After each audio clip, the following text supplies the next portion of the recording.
marches comme un aveugle qui ne sait pas où il va. Tu marches comme un sourd qui n'entend.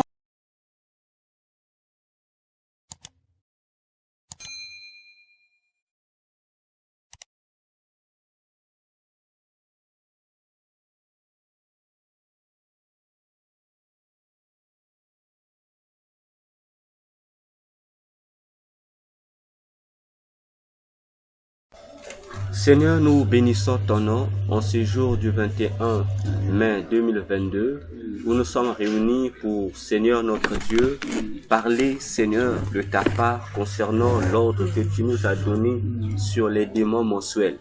Ainsi, Seigneur, je bénis la présence de tes serviteurs, le pasteur Nestor, ainsi que ton serviteur toxique Père, que maintenant, Dieu, tu nous assistes par ton esprit de révélation, de connaissance, de sagesse, afin que, Seigneur, nous qui sommes ici, et tous ceux qui sont en train de nous suivre présentement, que nous soyons tous, Seigneur, enseignés de toi.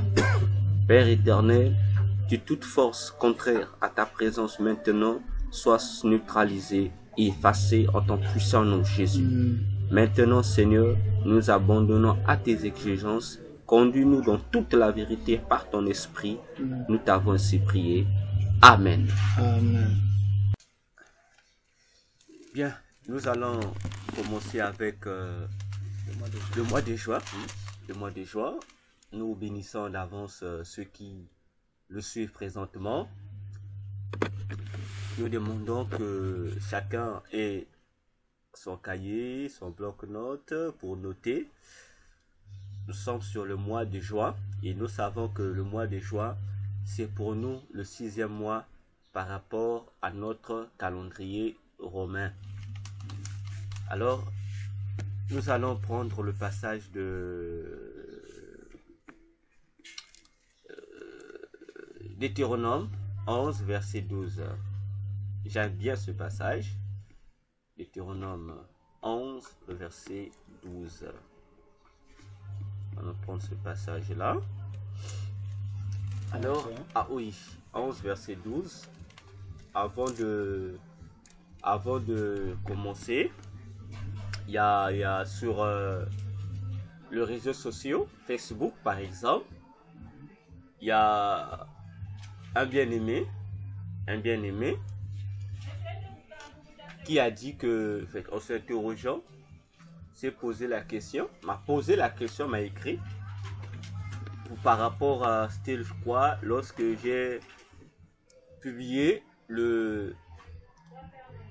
sur le mois de mai, la première et la deuxième partie du mois de mai. Ce bien-aimé m'a écrit, il m'a dit, mais s'il n'était que question de démons mensuels, sinon nous, on n'existerait plus. Si ce n'était pas Dieu, on n'existerait plus. En fait, lorsqu'il dit, vous lisez ce qu'il a dit, c'est dans quel sens? C'est dans le sens de dire que, pour lui, il trouvait que c'était inutile et que nous parlions de ce domaine-là, que nous parlions de ces esprits-là. Pour lui, c'était quelque chose de moins important. Parce que comme Dieu est là, Dieu nous garde, quelque chose comme ça. Béni soit le Seigneur, parce que avant que je vienne lui répondre, il y a eu des serviteurs de Dieu qui lui ont répondu, qui lui ont dit que, mais ne sais-tu pas que Satan agit partout et que nous devons connaître ces projets de Satan pour mieux mener notre combat spirituel?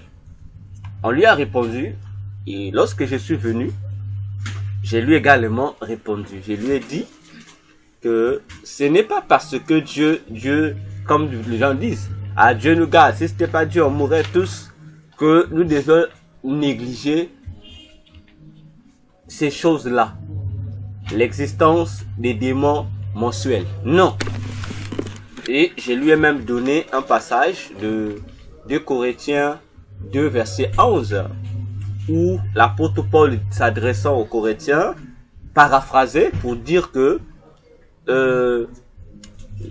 nous n'ignorons pas les desseins de Satan.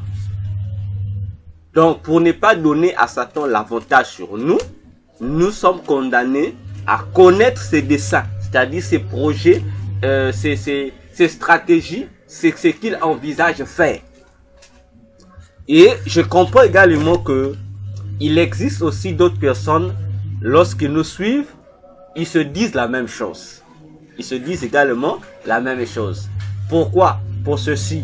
D'ailleurs, au début de ces cours, lorsque nous avons commencé à faire ces études sur les démons mensuels, il y a eu des hommes de Dieu qui m'écrivaient pour dire la même chose. Ils disaient que c'est inutile. Il y a même un homme de Dieu qui s'est permis de me dire que c'était pas important. Connaître les démons n'était pas important. Et ce qui était important, c'était simplement de connaître Jésus. Et cet homme de Dieu a même poussé loin ses propos pour dire que nous, qui parlons de ces démons, nous sommes des égarés, nous sommes des corrompus. On passe notre temps à vénérer les démons. Ce qu'il a dit. Alors, voyez que on se plaint, je dirais, on se plaint 21e siècle, qui tend à disparaître pour entrer dans le 22e siècle, que nous ayons encore à notre disposition, dans les églises, des enfants de Dieu, des chrétiens, ou des serviteurs et servantes de Dieu, qui pensent de la sorte. Bon. En fait, ça me ramène même à la pensée qu'on dit tout à l'heure. En fait, ils ont encore l'esprit antique, l'esprit des ignorants de l'Antiquité, là qu'on vient de parler tout à l'heure. Parce que nous devions savoir que, comme je le dis aux gens, il y a même certains bien-aimés qui pensent que dit donc le doc est devenu occulte. Il est rentré dans le cultisme. Il est reparti dans le monde occulte et est devenu un sorcier. Comment il passe maintenant son temps à parler que des démons et autres. La fiancée là. Et les jeunes, mais non, il nous fait maintenant peur. Oh.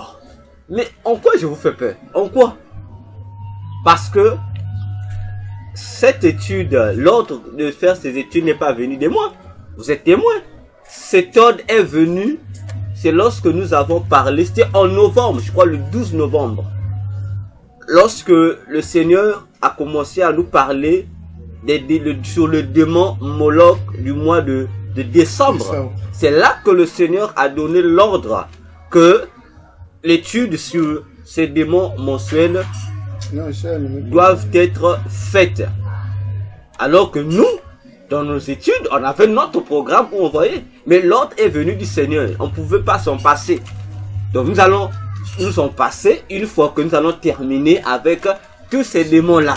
À ce moment-là, nous pouvons passer à autre chose. Ça, c'est ce que les bien-aimés qui nous suivent doivent également connaître et comprendre une bonne fois pour toutes.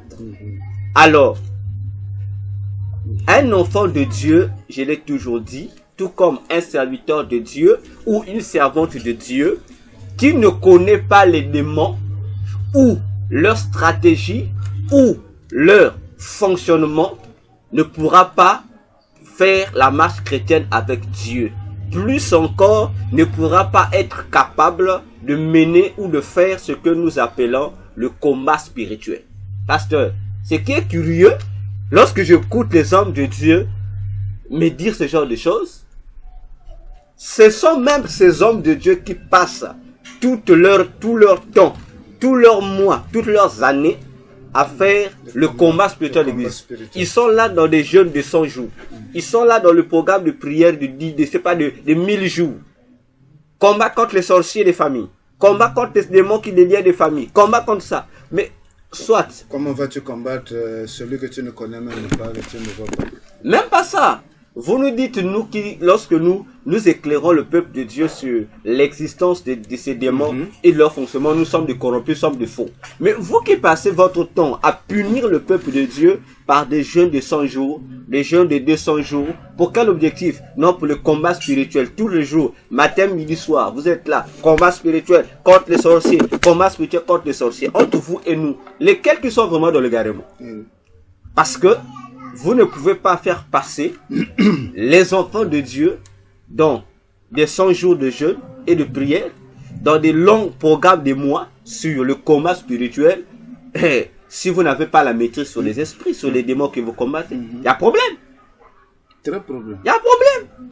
C'est pour cette raison qu'on va constater que dans toutes, je dis bien, dans toutes ces églises qui sont focalisées sur le soi-disant combat spirituel, sur le soi-disant combat contre les sorciers ou contre les liens de famille, vous allez remarquer dans ces églises-là, ceux qui prient là-bas, ce sont des chrétiens ignorants, ils ignorent la parole de Dieu.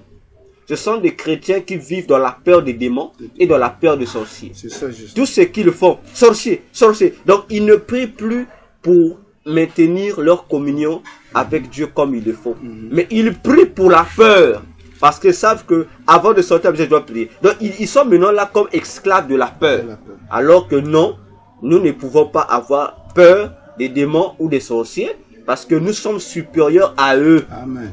Or, notre objectif à nous, c'est de les connaître pour mieux les combattre, pas pour avoir peur d'eux. C'est ça l'objectif en fait. Justement. J'ai toujours amené des gens à un principe simple dans Matthieu 7 avec l'affaire du démon lunatique. Nous savons que Jésus avait déjà donné aux apôtres le pouvoir de guérir toute maladie, de chasser tous les démons et même de ressusciter les morts.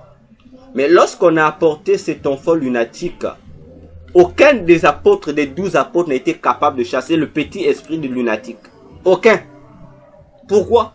Parce que les apôtres croyaient que par le fait d'avoir le pouvoir de chasser les démons suffisait. Non, ça ne suffisait pas. Parce qu'ils ont utilisé toutes les formules de prière qu'il faut. L'esprit là ne sortait pas. Mais c'est un petit esprit, c'est mort. L'esprit ne dit un petit esprit. Pour comment ils n'ont pas pu chasser? Mais la réponse de Jésus est claire. Jésus a dit que la réponse de Jésus nous amène à comprendre une chose, c'est que les apôtres avaient le pouvoir, mais ils n'avaient pas la connaissance sur l'ennemi qui était en face d'eux. Et Jésus leur dit, ce genre d'esprit ou ce genre de démon ne sort que par le jeûne et la prière. Ah!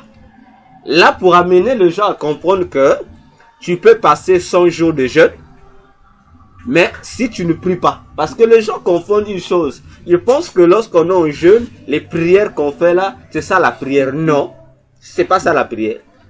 C'est pas ça la prière, parce que la prière est une vie. La prière est spirituellement, la prière est un feu qui nous enveloppe. C'est un feu qui enveloppe les enfants de Dieu. Alors, lorsque tu as ce maintien de vie de prière, tu as une vie de prière constante et permanente. Simplement, cette chaleur, cette flamme de prière va faire fuir un esprit.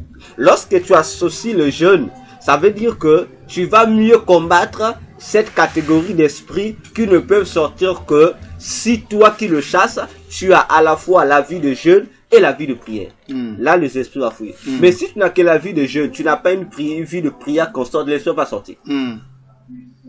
Parce que les chrétiens que nous sommes, nous ignorons encore une chose. C'est quoi? C'est que toutes les armes de Dieu, je dis bien, sont faites pour combattre une certaine catégorie d'esprit. Le casque du salut est fait pour combattre une catégorie d'esprits qui viennent pour influencer les pensées. La cuirasse de justice vient pour combattre la catégorie des esprits qui suscitent des soucis dans le cœur des gens, toutes ces choses qui empêchent quelqu'un d'avoir la paix du cœur. Voyez-vous? Le bouclier de la foi aussi vient combattre les esprits qui amènent les gens à douter. Donc les armes que Dieu a ne sont pas faites pour le plaisir. Chaque arme représente, comme on peut dire, une victoire sur une catégorie donnée des esprits. Amen. Le jeûne aussi, il y a des esprits. La prière tout court, simple, sans mélange, sans jeûne, sans quoi, a pour mission aussi de combattre une certaine catégorie d'esprits. La parole de Dieu aussi a pour mission de faire de même. C'est que les gens ne comprennent pas. Maintenant, une fois que tu as la connaissance sur l'utilisation des armes de Dieu et la connaissance sur les esprits impurs, ça te suffit. Tu es au-dessus. Voilà. Tu es au-dessus parce que tu n'es plus surpris et tu tu ne cognes pas au hasard. Tu sais que non, ici ce n'est pas la parole de Dieu que je vais utiliser, mais je dois prier. Voilà. Si je ne vais pas prier, non, je dois jeûner. Ainsi de suite, et tu n'es pas surpris et les esprits démoniaques te connaissent et ils ont peur de toi parce que tu les connais de la manière dont tu dois les combattre et avoir la victoire. Et j'allais aussi dire que Oui. quand les chrétiens pensent que c'est inutile qu'on connaisse ces démons, mais au contraire, les démons, eux, ils font tout le travail pour nous connaître. C'est pour cela qu'ils lisent la Bible. Voilà. Ils font le tout pour nous connaître quels sont nos points forts. Et quand ils auront cette connaissance, ils savent que, ah bon, si je fais ceci, lui, il risquerait de dire ça. Mais pour qu'il ne puisse pas dire ça, moi, je dois l'attaquer comme ceci, l'empêcher de le dire. Et il remporte.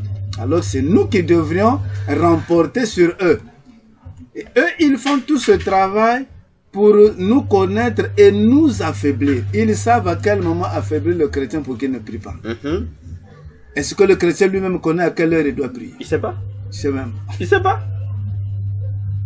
Ils font tout pour aussi affaiblir le chrétien de ne pas lire la Bible. Est-ce que ça l'intéresse le chrétien même de lire la Bible? Pour lui, le chrétien, tu vois que c'est normal s'il passe toute une journée sans méditer la Ça parole. met- Ça le fait ni chaud ni Ça froid. ne fait ni chaud ni Parce froid. qu'il ne connaît pas l'importance. Pourquoi il doit méditer la parole? Il ne connaît pas. Il ne connaît pas.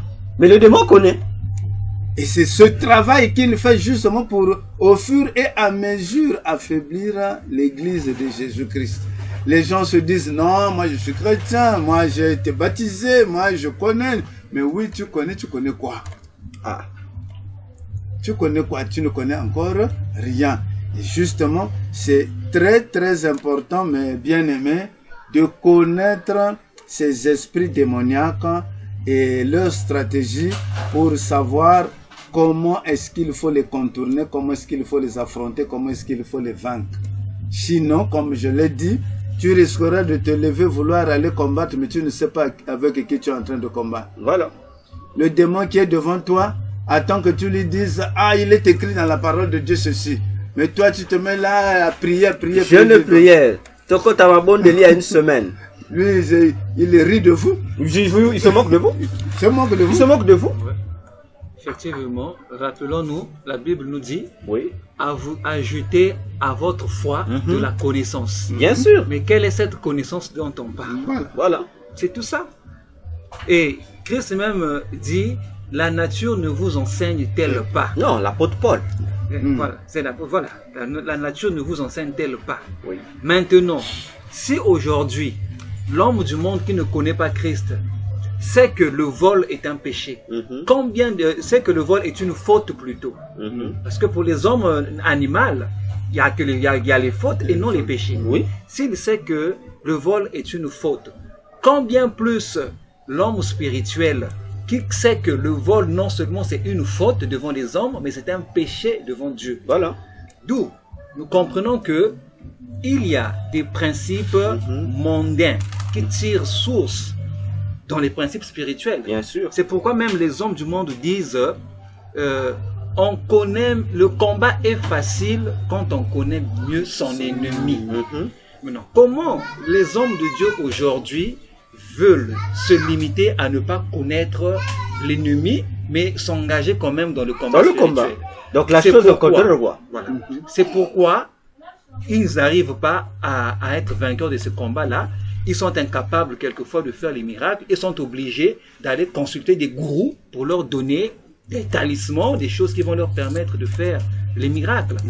Sinon que il est normal de s'informer sur toutes choses. Dès lors, la Bible nous dit, ajoutons à notre foi la connaissance. C'est ça. Et les révélations que nous recevons sont en fait que des explications profondes des choses qui sont écrites. Depuis qu'on fait cette étude, nous n'avons jamais parlé de façon morale. Où nous sommes assis, nous nous mettons à parler de démons comme ça, non. Nous nous sommes toujours basés sur les écritures bibliques. Et ce sont les écritures qui témoignent de l'existence de ces démons dont nous parlons. Oui. Donc, quelque part, les révélations sur ces démons-là sont, comme on dit, une parole venant de Dieu pour confirmer cette parole qui est écrite dans la Bible. Exact. Et nous savons que dans 2 Timothée 16 à 17, on dit quoi? Toute écriture est inspirée de Dieu et utile pour enseigner, pour convaincre, pour corriger, pour instruire dans la justice, afin que l'homme de Dieu soit accompli, propre à toute bonne œuvre. Amen. Donc, si aujourd'hui là, nous nions les révélations que nous recevons de l'Éternel pour nous s'accrocher que à la Bible, mais certains hommes de Dieu ne comprennent même pas ce qui est écrit dans la Bible, ils sont obligés, Dieu est parfois obligé de se révéler pour donner les explications. Donc, en un mot, nous devons connaître l'existence de ces esprits-là, afin, comme a dit le passage de Timothée là, afin d'enseigner aux enfants de Dieu, afin de convaincre aux enfants de Dieu, afin de corriger une certaine manière de vivre des enfants de Dieu, afin d'instruire les enfants de Dieu, de les rendre plus accomplis et plus capables de se tenir debout devant l'ennemi, puisque nous devons connaître l'ennemi pour mieux l'attaquer. Amen. C'est ça. Amen. Je voulais aussi parler d'un témoignage par rapport au démon du mois de mai.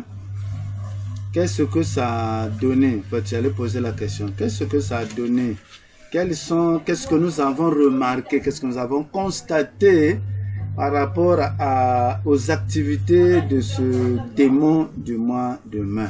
Ce que moi j'ai constaté, c'est justement la semaine qui finit. Nous sommes samedi. Oui. Donc le début de la semaine où je commençais, j'ai reçu tellement des informations comme des couples chrétiens qui sont en train de vouloir se détruire. Quand je parle de couple, ça veut dire des couples mariés qui aujourd'hui sont vraiment dans la peine de reconnaître leur alliance. Pourquoi? Le démon de mai nous a parlé de l'amour. Mais lui, il est sous l'influence de l'amour pour pervertir l'amour. Pour pousser les gens à comment on dit ça? À aller plus loin dans la faute de l'amour. Comme aujourd'hui, certains disent que même les chrétiens qui disent mais la Bible nous parle de l'amour. Mais si je vais aimer une autre femme, ce n'est que pour l'amour, c'est pour aller l'aider, ce n'est pas un péché. Et beaucoup de chrétiens aussi avancent ce genre d'argument. Alors, je parlais de certains couples, quand j'ai fait la somme, justement, la faute qu'il y a, c'est l'impudicité. Exact. Les hommes, c'est la plupart, ce sont des hommes qui sont tombés dans le péché du sexe. Et les femmes ayant découvert cela, n'ont pas accepté, n'acceptent pas. Cherchent à vouloir ramener leur mari sur le bon chemin, mais le mari ne comprend pas. Pourquoi? Parce que justement, il est pris au piège par ce démon qu'il ne connaît pas, qu'il ne comprend pas que ce que je suis en train de faire, je ne le fais pas de ma propre volonté. Je ne le fais pas par liberté d'esprit, mais je suis contrôlé par un démon qui me pousse à faire cela pour que mon foyer se détruise. Ils ne comprennent pas et qu'est-ce qu'ils disent? Ah, c'est mieux d'abord, c'est mieux que tu partes. Moi, je vais rester tranquille pour aller jouir avec d'autres femmes.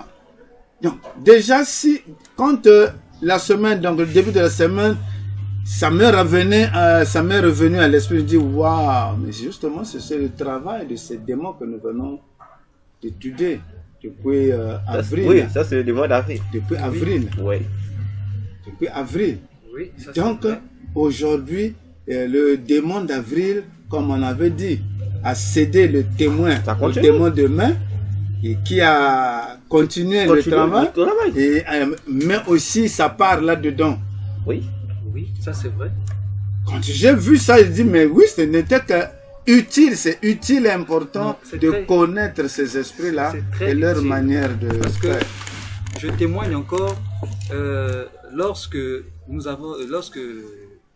tu as fait des prospectus pour la mission du démon de Mars, je témoigne que la majorité des points soulignés dans ces prospectus sont des choses que j'ai vécues moi-même.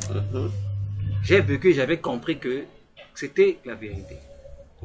La lourdeur de l'étude biblique, l'empêchement de la consécration. Donc, en fait, la majorité des obstacles que nous avons évoqués dans le mois de mars, j'en ai vécu. Et chaque fois, la conscience m'a interpellé. Oh, mais cette marche que je suis en train de suivre, mais on en a parlé dans l'émission du démon de mois de mars. On en a parlé. Et là, c'était pour moi un témoignage de comprendre qu'effectivement, ces esprits travaillent. Ces esprits travaillent. La preuve en est. Sous l'ignorance des chrétiens. Voilà. Alors qu'ils devraient avoir la connaissance. Ça c'est moi qui a vécu cela en mois de mars, après avoir appris l'émission du démon du mois de mars. Mais revenons dans le mois de février. Quel est l'acte qui se pose le plus dans le mois de février? C'est l'acte sexuel. Et l'étude du démon du mois de février, c'est quoi? Effectivement, c'est la perversion sexuelle. Donc nous comprenons que ces démons travaillent, ces démons agissent. Et nous ne devons pas les ignorer. Bien sûr. Sinon, nous risquerons d'être toujours dans le filet. Oui. Et n'oublions pas que la foi chrétienne est un combat. Le salut est un combat. C'est-à-dire qu'on reçoit le salut. Mais oui, tu as reçu le salut. Mais encore, le combat commence où? Il faut garder ce salut.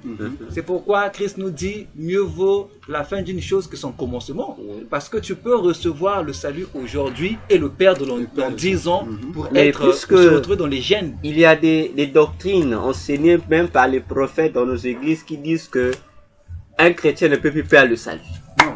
Tu peux perdre. Si tu as reçu Jésus, c'est fini. Peu importe ce que tu peux faire, tu es déjà sauvé. Justement. La vie, c'est un combat. C'est ça, justement. Pour garder le salut, il faut se battre. Et pour se battre, il faut connaître son adversaire. Donc. Au vu de tout ça, je suis en train de comprendre que finalement, c'est le diable qui nous combat et qui a la victoire. Et nous, quand nous combattons, le diable rit. Il dit, mais c'est ceux-là, qu'est-ce qu'ils font? Moi, je suis ici, ils sont en train de voyer des coups là-bas. Mais moi, je suis ici. C'est la distraction. Oui. Ou alors, ces serviteurs-là savent bien, peut-être qu'ils sont de mèche avec ces démons, vouloir détourner les enfants de Dieu. Ou ils sont vraiment ignorants. Ils sont donc dans l'obligation de vouloir connaître pour qu'ils ne puissent plus faire des choses dans l'ignorance. Oui. Et amener le peuple de Dieu dans la vérité de la parole de Dieu et de la vie chrétienne. C'est exact. Pourquoi? Comme a dit le frère Toxique, j'ai toujours dit aux gens, même dans mes livres, je répète cette phrase-là, je dis, nous ne devrions pas vivre comme des animaux. Un animal, lorsqu'il vit, tout ce qui est autour de lui, il trouve que c'est habituel. Comme on dit, c'est la routine. Oh non! Tout ce que nous vivons, ce n'est pas de la routine. Satan veut nous introduire dans une sorte d'illusion. Voilà. Comme on dit, c'est l'habitude. Je me réveille, je mange, je vais. Ce n'est pas une routine. Or, pour éviter d'être dans ce piège et de ce cercle vicieux qui nous amène toujours à voir que c'est la même chose, nous devions avoir, comme dit la Bible, le renouvellement de l'intelligence que donne le Saint-Esprit. Amen. Parce que le Saint-Esprit vient délivrer notre conscience de l'obscurité imposée par les forces des ténèbres. Une fois que tu as une conscience régénérée, ça veut dire tu ne verras plus les choses comme tout le monde. Tu vas apprendre à voir les choses comme les voit Dieu. On va constater une chose. Et ce discernement va t'amener à avoir des sens spirituels éveillés ou développés. Tu vas comprendre que, oui, le matin, je me suis réveillé, mais pas comme hier. Il y a eu quelque chose de nouveau qui s'est infiltré dans dans mon habitude, il y a quelque chose de nouveau. Lorsque même si tu vas aller au boulot, tu vas aller emprunter ton moyen de transport. Lorsque tu as le discernement, tu vas constater qu'il y a quelque chose de nouveau qui s'ingère. Donc, tous les jours, il y a quelque chose de nouveau qui s'ingère. Mais ceux qui sont des païens, ceux qui sont des chrétiens charnels ne peuvent pas comprendre cela parce qu'ils étouffent l'action du Saint-Esprit et des dons d'eux. C'est ce qui les amène à toujours voir que les choses sont telles qu'elles sont. Rappelons-nous, comme a dit Jésus, ce qui arriva du temps de Noé arrivera de même avant le retour du Fils de l'homme. Mais au temps de Noé, Jésus dit, les hommes vivaient, ils mangeaient. Pour eux, ils trouvaient qu'il n'y avait rien n'était nouveau.